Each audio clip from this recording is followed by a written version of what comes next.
Lost access to. We're live. Not yet. Yes, we are live in LinkedIn right now. So, welcome back, Graham. Thank you, Triin.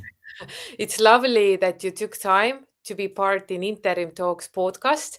And today there is not going to be much chit chat because I'm talking all the time. And today, basically, you are the only one who is giving us facts. And so maybe let's start from the beginning. Just give us brief introduction about what you do and why you are us here in Interim Talks podcast. Okay, well, I was 35 years in business in a range of roles, starting on in field sales roles all the way up to director roles. So a few years ago, I retrained as a coach, and it's great to be working with a bunch of people committed to developing the interim proposition, because for the last 20 years, that's what I've been doing. Okay, so let's start from the beginning. Let's talk. First of all, let's talk about the global picture about interim management in general. Just the basic facts. What's in your mind? Okay, well, essentially, interim is increasing. Well, freelance work, gig economy, open workforce is increasing across the world.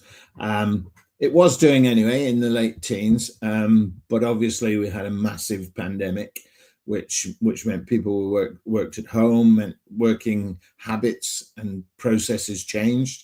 And there's been a real increase in the rate of change since COVID. Um, and that's combined with big layoffs in tech firms. I think in 22-23 there was almost 200,000 people laid off from big tech firms in the space of about 3 months, which is a massive number. And so people are moving away from long-term employment, working for one company, to short-term, delivering what is needed when it's needed, and moving on to the next thing. We have the evolution and development of generative AI, which also creates different jobs and moves things around. And the speed of change means that recruiting the right people with the right skills becomes even more difficult, because you have to keep up with the change. And employees have more choice. For the first time in the 2020s in the UK, vacancies exceeded the number of unemployed people for the first time since the 50s. So people can choose. And they are increasingly choosing, because lifestyle is more important to people. And I think there was a fact that in 2024, nearly 50% of employees globally were thinking about changing their job in the next year. So there's massive turning around in the market. And in fact, one survey I read said more than 40% of the US economy are in the US workforce, are engaged in what is known as the gig economy, or open working freelancing. But let's now talk about the non-traditional, like different options that you have. We call them fractional, then we have interim and so on. Maybe you just point out the differences and name them. Okay, well, there are a whole lot of different names for non-permanent jobs. I think that's probably the best umbrella name for it. And there are some similarities and some differences, and people tend to use the terms interchangeably, which they don't need.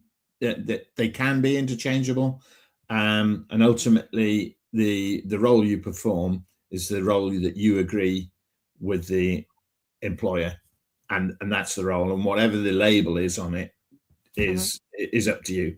But in essence, the difference between, say, fractional and interim.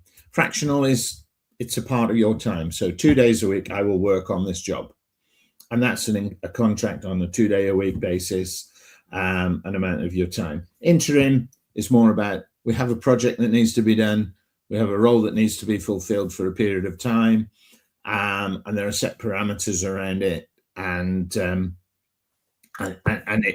it works on that basis. You can be a fractional interim or an interim fractional, but the two are distinct, but people can confuse the two. So, for example, you may have an interim project to complete a Salesforce restructure, for example, but you do it on a 2 days a week basis for 10 weeks. And that's a fractional interim project. Then you look at consultant versus interim. A consultant tends to be a more top level advisory strategic role, where you're brought in to advise on how best to move forward with the problem. An interim role can include that, but it tends to be adding your expertise into implementation and delivery of the project. So it's possible again to be both, but ultimately, when you're the interim, you need to be clear on which level you're operating at. And is it true that consultant, for example, interim is more hands-on and consultant is more like saying what to do? Is that true also? Essentially, yeah, that's the strategic versus implementation level. But you can do both. You can say this is the strategy and this is how I'm going to implement it for you. This is basically what company needs, and then they will decide which one is better. But I have always had a question: what's the difference between mentor and consultant? Not I don't. Well, how would you describe it? That's a big topic. A consultant, you're asked to advise specifically on a topic, whereas as a mentor, it's a more general. You provide your expertise based on your knowledge, your history, and on a more general basis, I would say. And mentoring and coaching differ in that mentoring, you provide the answers. Coaching, you draw the answers out by discussing them with the individual. This is really good. I need to write it down. Like it's actually those are totally different topics. But let's go now. In your opinion and your experience, why companies are now hiring more interims versus like I don't know, 10 years ago? Well, there's a few things there. Excuse me, I'm reading from my notes while I'm talking, but it's pragmatic. There's a short-term need for either a sabbatical or a maternity cover, or somebody's retired at short notice, and you just need a job filling and doing for a period of time. It's timely in that you can almost immediately fill the role. If you recruit the right interim, you don't need necessarily to go through a full training program, and you start to therefore get results delivered quicker. Cost-wise, it's interesting, and if you do a better cost-benefit analysis, the individual may actually cost more on a like-for-like basis versus a direct employee, but actually what you get for that in terms of level of expertise, commitment, and so on, and reduced other employment costs such as sick pay, maternity, holiday pay, whatever. All of those are set aside. Expertise, you increasingly things move very quickly, as I said earlier, with generative AI and other developments, technological developments. The pace of change is difficult to keep up with.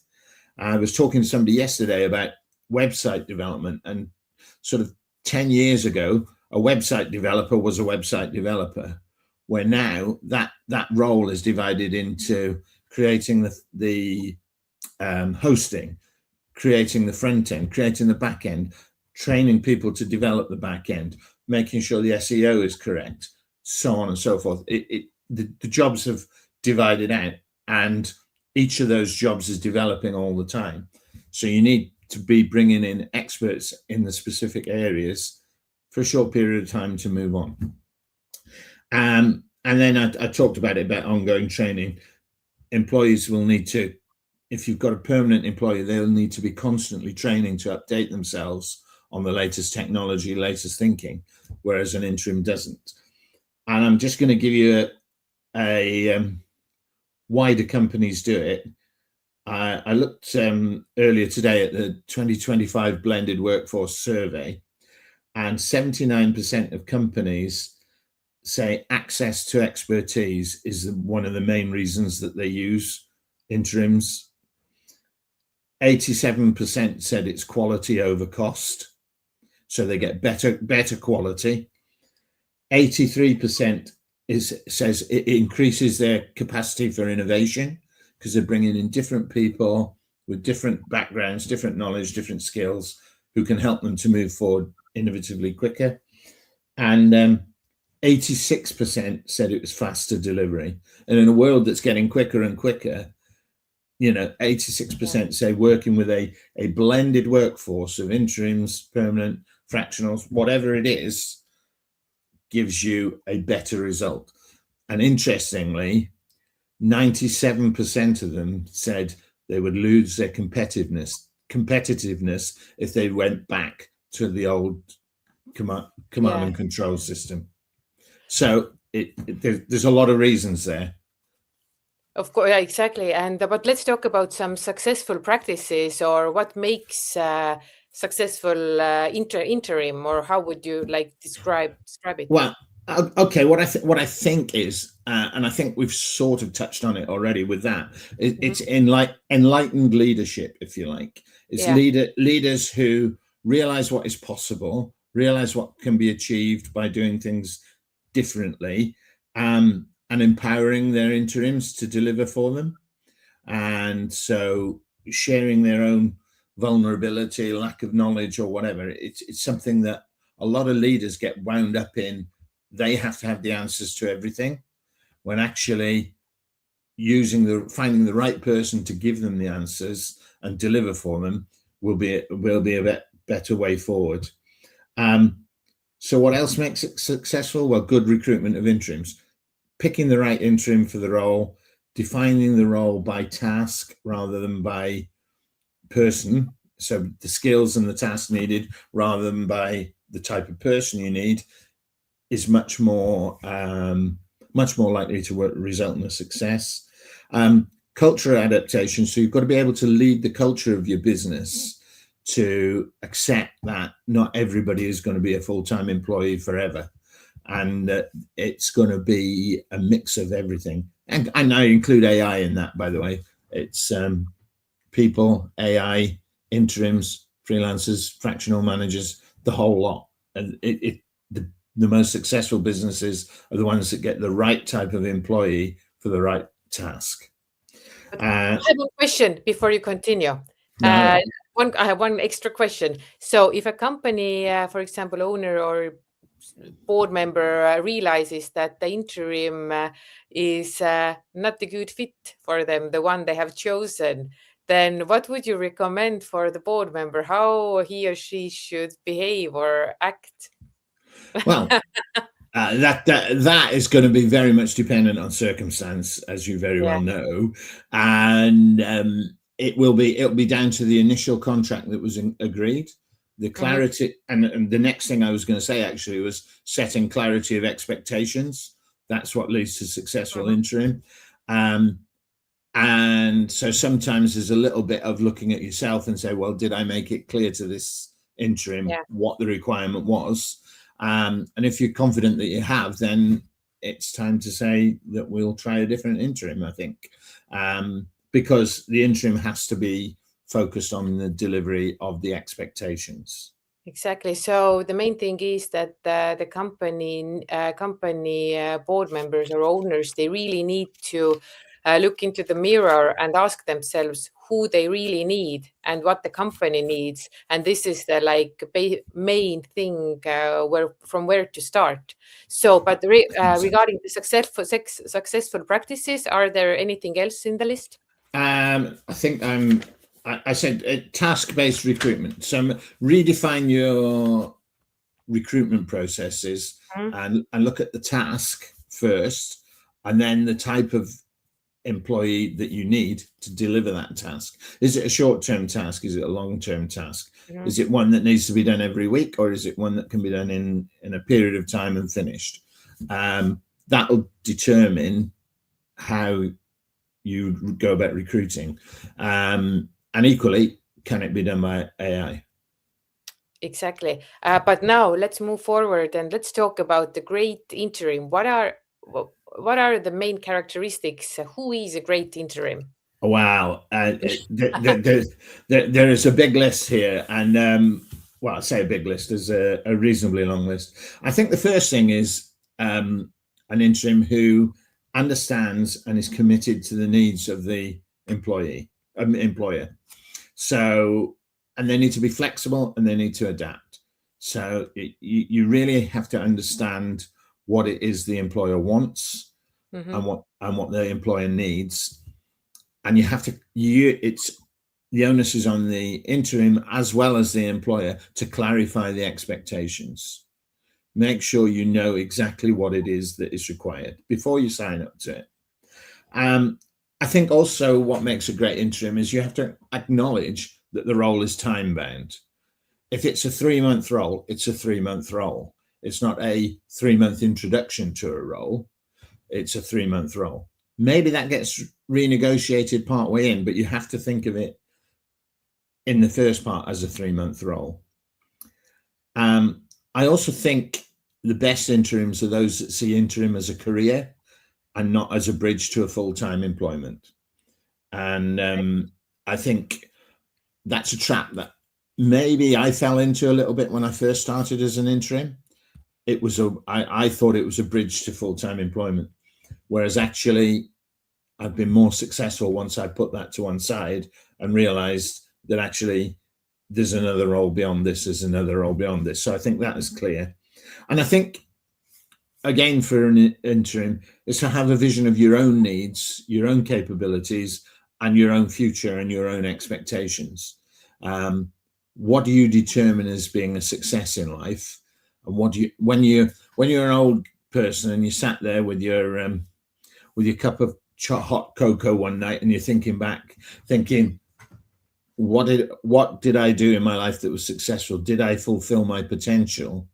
I think for an interim, that becomes that is a clear thing that you have to think about. It's like, what does success mean to you, and how you determine that, and then you can shape your working life to deliver that. I think, excuse me. This is so good. I love it when it happens. I think you should take it. No. This is always everyone is now awake. Oh yeah, exactly. Oh, what's that now? What interim? So let's continue. A great interim. I think 3 more attributes here, and there's quite a lot in this. They have to be what I would describe as apolitical. In other words, don't get involved in the politics in a business. They have to have high integrity.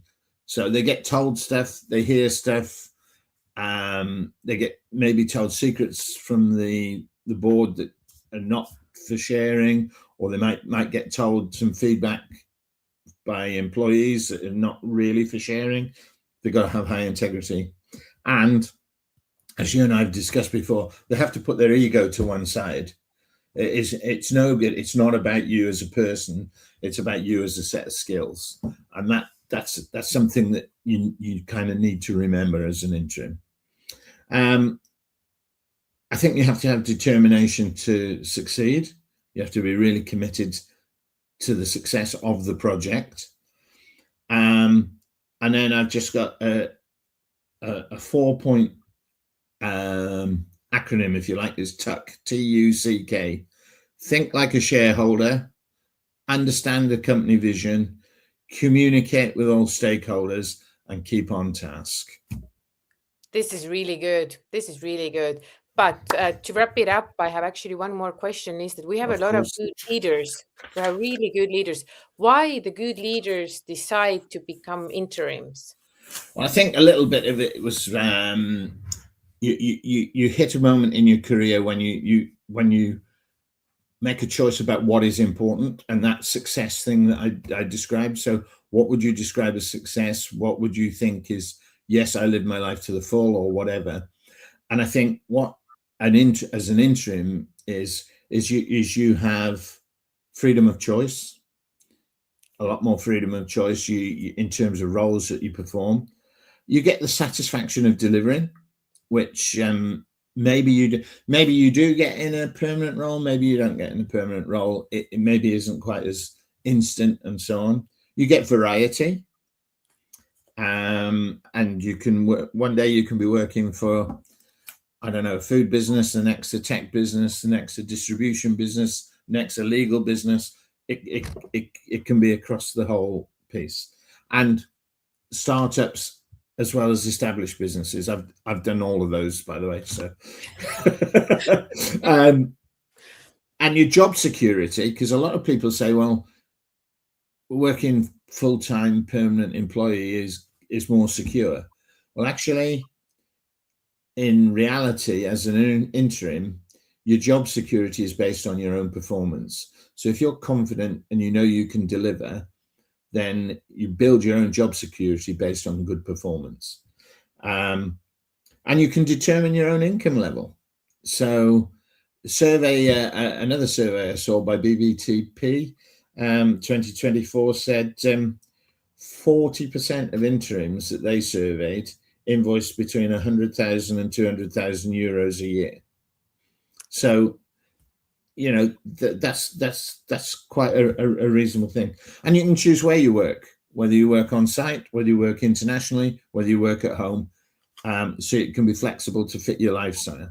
So that I think it's about choice, and it's also about lifestyle, stress levels, because the most effective interims work down a level. So if you've been a say sales director, to move down to being a senior sales manager, interim senior sales manager, isn't as stressful, and you can focus on delivering what you have to deliver rather than all the things that come with the more senior role. So that's why more senior people sometimes just step away from it and actually get into roles where they can deliver rather than roles where they're being chased all the time.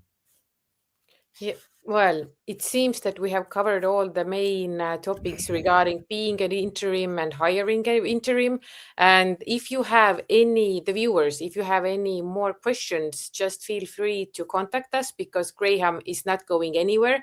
In the future, we will have awesome seminars with you, Graham. So Yeah. thank you for No. answering all the questions that we got from the viewers. And then regarding this live stream and interim podcast, we will meet with new people next week, and then we'll talk more about HR interim management. But thank you again, Graham, and My then pleasure. see you soon. See you soon. Bye. Bye.